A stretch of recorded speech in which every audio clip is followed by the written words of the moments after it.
Selamat datang kembali di Catatan Astral.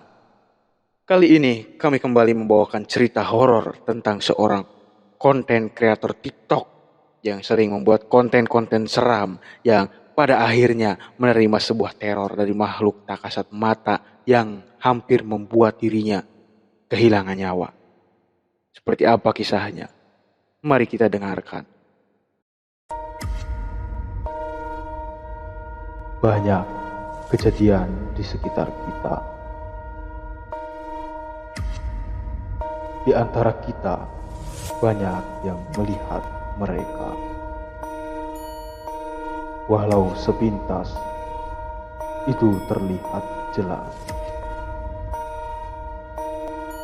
Hidup kita berdampingan dengan mereka.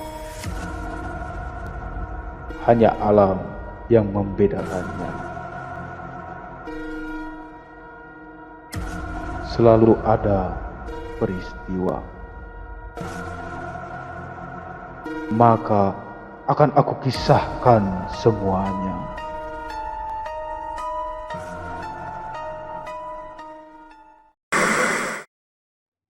Fahrul, nama asli pemilik akun TikTok yang gemar dan sering membuat konten penelusuran ke tempat-tempat angker.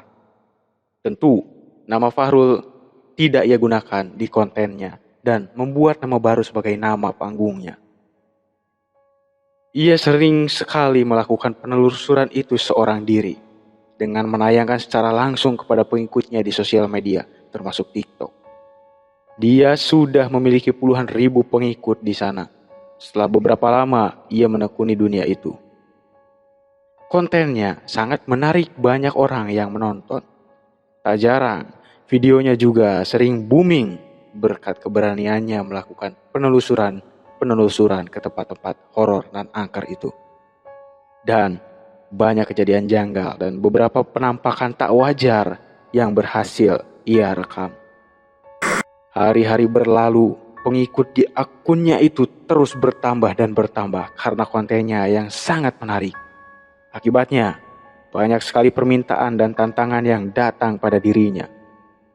Banyak juga rekomendasi yang masuk dari para pengikutnya itu untuk menelusuri beberapa tempat dan bangunan-bangunan yang dikenal angker, yang pada akhirnya membuat Fahrul semakin tertantang.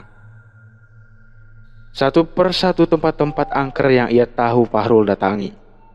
Tidak lupa, tempat-tempat yang diminta didatangi oleh para pengikutnya pun ia datangi, dan Fahrul melakukan penelusuran di tempat itu seperti biasanya untuk kontennya. Karena ia selalu memenuhi keinginan pengikutnya, hari-hari semakin berlalu, pengikutnya semakin bertambah dan bertambah. Tantangan-tantangan pun semakin banyak yang menghampiri Fahrul. Dalam pikirannya kala itu, Fahrul merasa bahwa ia harus selalu menuruti keinginan followersnya itu. Karena terbersit dalam pikirannya, jika ia tidak memenuhi kemauan pengikutnya itu, maka akunnya akan sepi kembali. Dan Fahrul tak ingin itu terjadi. Karena selama itu, Fahrul sudah menikmati hasil dari jerih payahnya dan ia tak ingin suatu hari ia kehilangan hasil yang telah ia rasakan itu. Karena pemikiran itulah, Fahrul rela mengorbankan waktu dan tenaganya hanya untuk memenuhi keinginan dan tantangan-tantangan yang datang daripada pengikutnya agar videonya tetap ramai ditonton banyak orang. Walaupun sudah sering berada dan menelusuri tempat angker, Fahrul selalu masih merasa takut dalam melakukan hal itu. Bahkan di beberapa tempat yang ia datangi, ia sempat mendapat beberapa kali serangan atau teror yang mungkin berasal dari makhluk-makhluk di tempat itu, dan karena rasa takutnya ia hampir pernah celaka di sana. Tantangan demi tantangan dari pengikutnya di sosial media itu satu persatu ia lakukan. Hingga pada akhirnya datanglah satu tantangan lagi pada dirinya dari salah satu komentar di akun TikToknya. Awalnya hanya ada satu orang yang menantang ia untuk melakukan sebuah larangan di salah satu air terjun yang cukup dikenal angker, dan keangkerannya itu sudah diketahui banyak orang. Tapi lama-lama orang yang menantang ia untuk melakukan satu hal yang dilarang di air terjun itu semakin banyak. Nama air terjunnya adalah air terjun Sindemayit.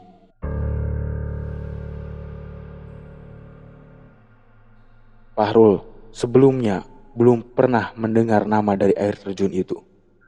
Ia pun lantas mencari tahu terlebih dahulu tentang air terjun itu dengan mendalam. Dan ia mencari tahu tentang air terjun itu beserta mitos dari internet, sehingga beberapa sumber mengatakan bahwa air terjun itu memang angker dan sangat angker. Penamaan Sinden Mayit juga tak lepas dari sebuah kisah tentang tewasnya seorang sinden di sana dan mayatnya ditemukan tak jauh dari sana. Yang pada akhirnya orang-orang di sana menyebut air terjun itu sebagai air terjun Sinden Mayit.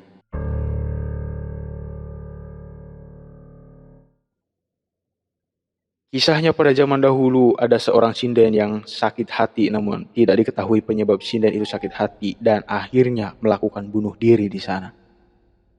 Mengetahui hal tersebut, Fahrul nampaknya sedikit berpikir-pikir terlebih dahulu untuk pergi ke sana dan melakukan sebuah tantangan di sana. Namun, terus banyak komentar dan bahkan sampai mengirim pesan kepada dirinya untuk melakukan tantangan di sana. Karena ia dikenal orang suka sekali melakukan tantangan-tantangan dari orang lain. Tantangannya yaitu memutar lagu gamelan di sana dan menari sesuai dengan mitos yang beredar di sana. Fahrul pun mencari lagi di internet apakah sudah ada orang yang pernah melakukan hal itu. Ternyata ada 2 orang yang pernah ke sana. Ia lihat dari 2 akun yang berbeda. 2 orang itu melakukan tantangan yang sama yang diajukan kepada Fahrul. Ia pun melihat siaran ulang dari orang-orang itu. Namun durasi dari video-video itu tak lama, hanya sekitar 2 menitan saja, dan Fahrul pun langsung menonton videonya.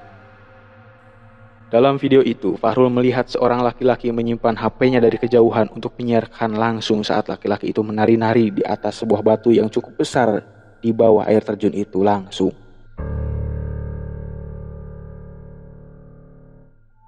Dan kedua video itu memiliki akhir yang sama, yaitu di mana kedua laki-laki itu tiba-tiba menjerit seperti melihat sesuatu dan handphone yang terlempar ke dalam air.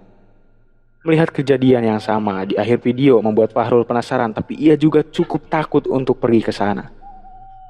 Pertama, air terjun itu terletak di luar kota dan ia sama sekali belum tahu bagaimana keadaannya di sana.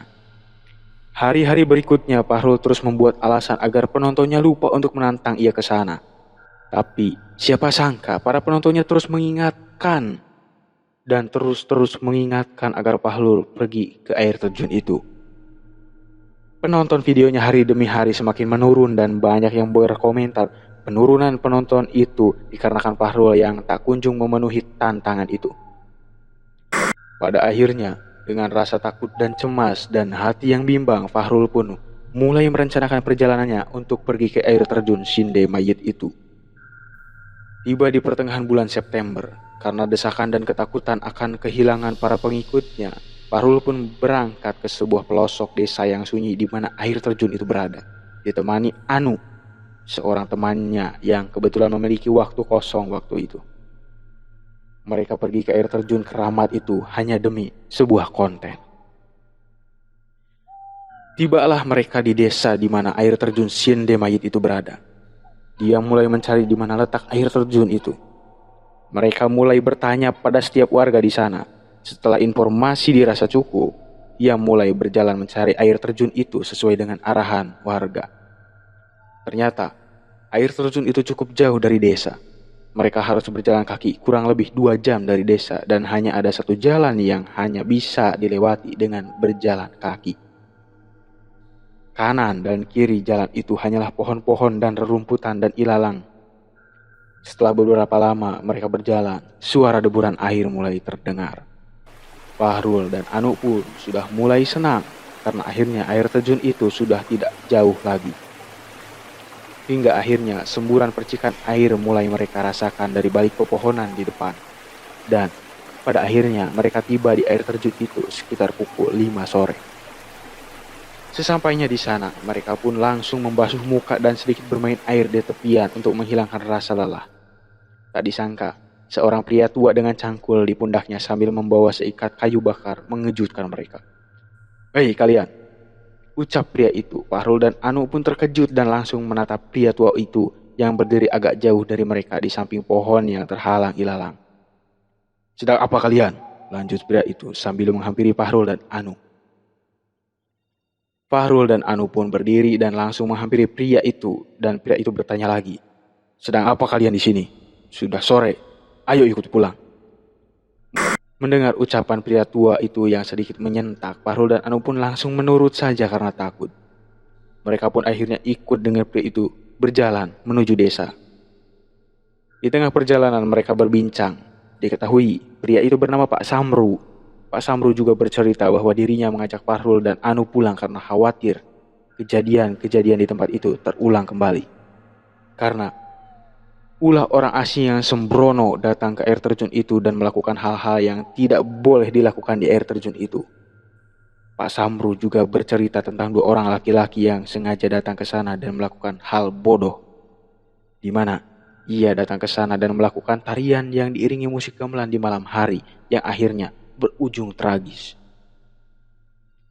Mendengar cerita itu, Fahrul teringat dengan 2 orang konten kreator lain yang ia lihat datang ke air terjun itu. Akhirnya ia merasa sedikit takut kembali dan berencana untuk langsung pulang saat itu juga dan mengurungkan niatnya di sana. Namun dari belakang Anu berbisik, "Ayo, katanya mau ke sana. Kita balik lagi aja." Fahrul pun berkata, "Gak usahlah, takut aku." Dan dijawab, "Lemah kamu, mau kontenmu gak laku lagi." Mendengar jawaban Anu, Fahrul kembali terpancing untuk balik lagi ke air terjun itu. Tapi, gimana caranya? Tanya Fahrul pada Anu. Akhirnya, di perjalanan pulang yang sudah setengah ditempuh mereka, Anu tiba-tiba berkata dari belakang, "Aduh, dompet dan HP ku hilang, kayaknya ketinggalan di air terjun itu." Yang membuat Fahrul dan Pak Samru berhenti. "Aduh, gimana sih kamu, Nu? Mana udah gelap nih," ujar Fahrul. "Pak, Bapak duluan saja ya, Pak. Saya izin mau ambil barang dulu, soalnya barang-barang penting, Pak," ucap Anu pada Pak Samru. Pak Samru berkata, "Kamu mau celaka ke sana? Udah gelap ini.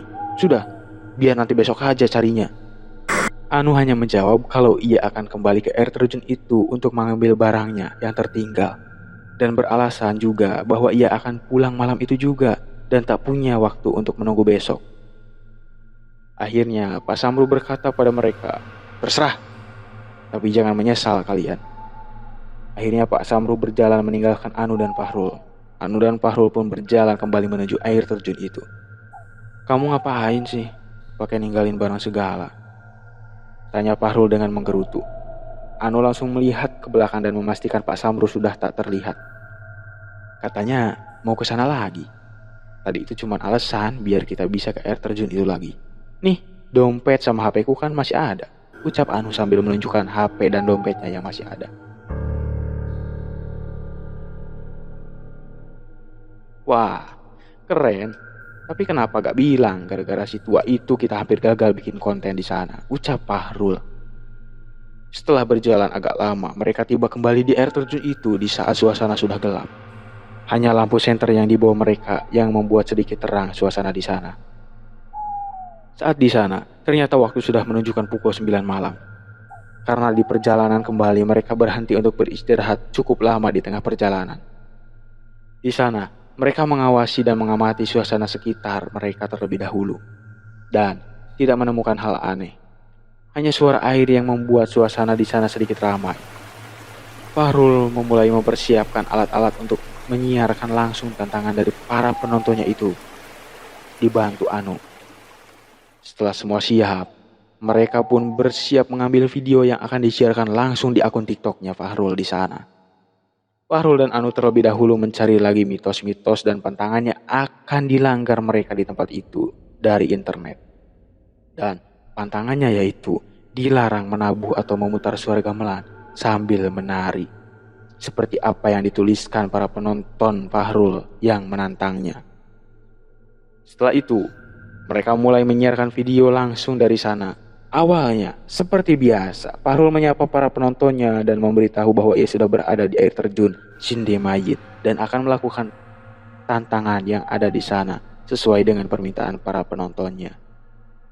Fahrul memperlihatkan dulu keadaan di sana pada para penontonnya sambil menunggu lebih banyak penonton yang akan menyaksikan aksinya itu. Setelah penontonnya cukup banyak, mulailah Fahrul memutar suara gamelan pada handphonenya itu. Setelah diputar, ia langsung mengamati keadaan sekitar di seputaran air terjun itu. Fahrul berjalan perlahan mengelilingi area di sana.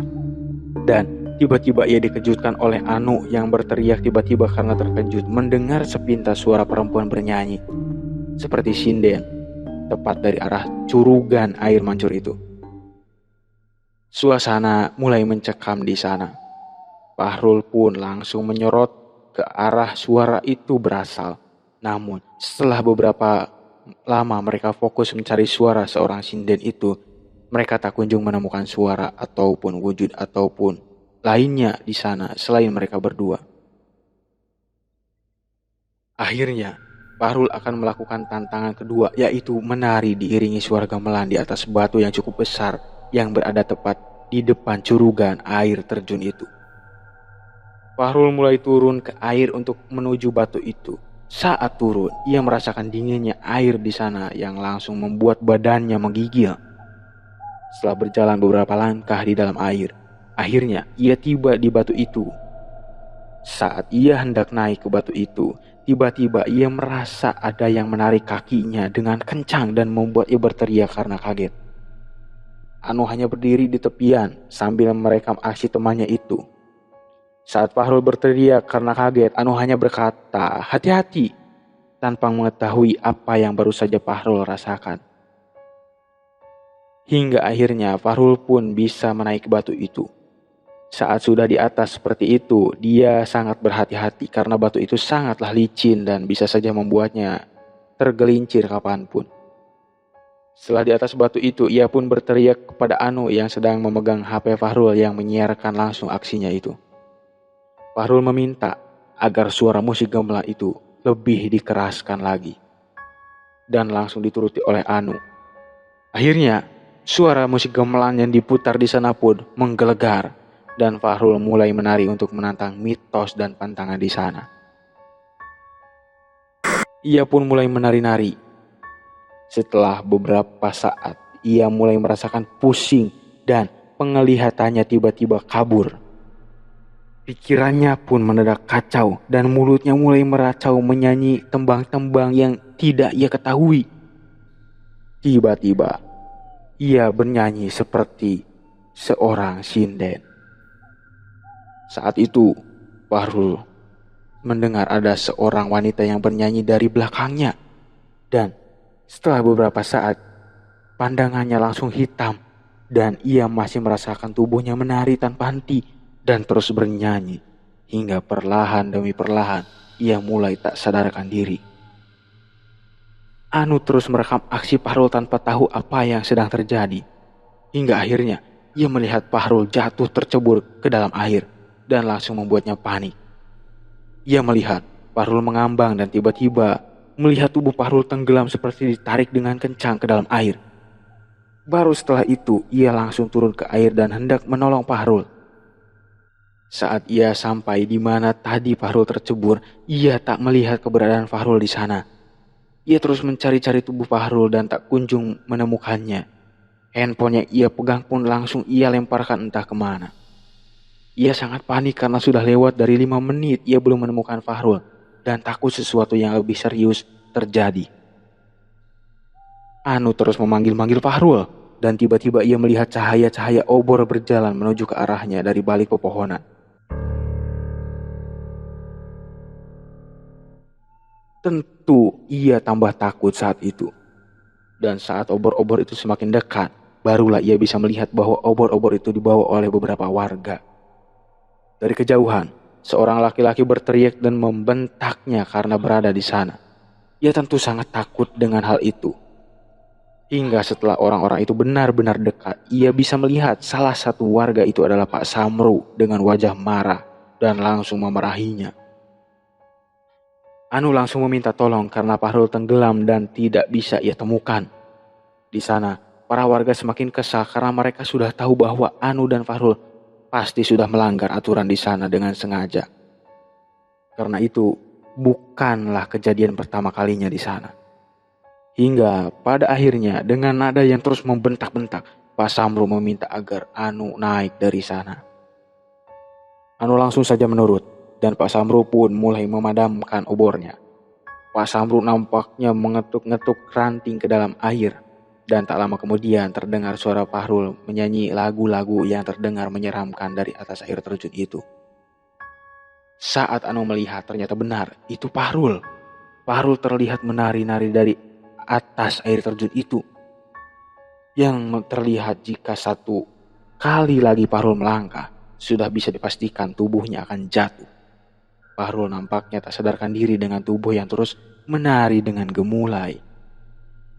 Pak Samru pun dengan cepat berlari ke atas untuk menarik tubuh Fahrul dari tepi jurang itu. Kemudian para warga mengikuti Pak Samru dan Anu pun mengikuti juga. Saat itu Pak Samru nampak sedang berusaha meraih tubuh Fahrul di tepian itu. Dan tiba-tiba suara sinden itu terdengar kembali dan membuat Pak Samru seperti menahan sesuatu yang sedang berusaha mendorong diri Pak Samru ke tepian jurang. Dari atas, Pak Samru berteriak membaca mantra dan suara sinden itu berubah menjadi teriakan dan tubuh Fahrul seketika tumbang. Para warga dan Anu bahu-membahu membawa Fahrul ke bawah dan memapah tubuh Pak Samru yang lemas. Saat sudah di bawah, ternyata Fahrul belum sadarkan diri. Pak Samru berkata kalau Fahrul masih terjebak di alam lain karena dibawa oleh sinden itu. Nampaknya Pak Samru masih sangat emosi dan langsung memarahi Anu dan menyalahkannya karena gegabah melakukan sesuatu. Dan menerangkan bahwa ia harus segera menjemput Fahrul sebelum Fahrul dijadikan sesembahan di alam lain. Pak Samru pun membaca-baca mantra dan terus memercikan air dari air terjun itu ke wajah Fahrul. Namun, setelah beberapa lama Fahrul belum juga sadar. Satu saat, Anu mendengar samar-samar suara teriakan Fahrul meminta tolong. Anu terkejut saat melihat Fahrul yang menggunakan pakaian zaman dulu. Mungkin pakaian zaman kerajaan, sedang berlari seperti dikejar sesuatu dari kejauhan. Namun, saat itu hanya Anu yang melihat Fahrul. Pak Samru hanya terus menyipratkan air sambil membaca mantra-mantra, sedangkan warga yang lainnya hanya terdiam. Anu melihat Fahrul semakin dekat dan terlihat sosok yang mengejar Fahrul, yaitu seorang wanita berpakaian sinden yang berlari dengan sangat cepat mengejar Fahrul. Saat Fahrul sudah benar-benar dekat, Anu melihat cahaya bersinar dari raga Fahrul yang sedang diobati Pak Samru. Dan sosok Fahrul yang sedang berlari ketakutan itu tiba-tiba tersedot masuk ke dalam raga Fahrul yang sedang memancarkan cahaya itu. Dan setelah itu Fahrul tersadar dengan nafas yang tersengal-sengal sambil berkata, "Ayo pergi, ayo pergi." Tak banyak bicara, Pak Samru kembali marah dan langsung mengusir Anu dan Fahrul dari sana. Tak diketahui seperti apa nasib Fahrul dan Anu. Beredar kabar setelah kejadian itu, Fahrul tak pernah lagi mengunggah video terbarunya. Terus dukung catatan astral agar cerita-cerita seram lainnya dapat selalu tersaji untuk Anda.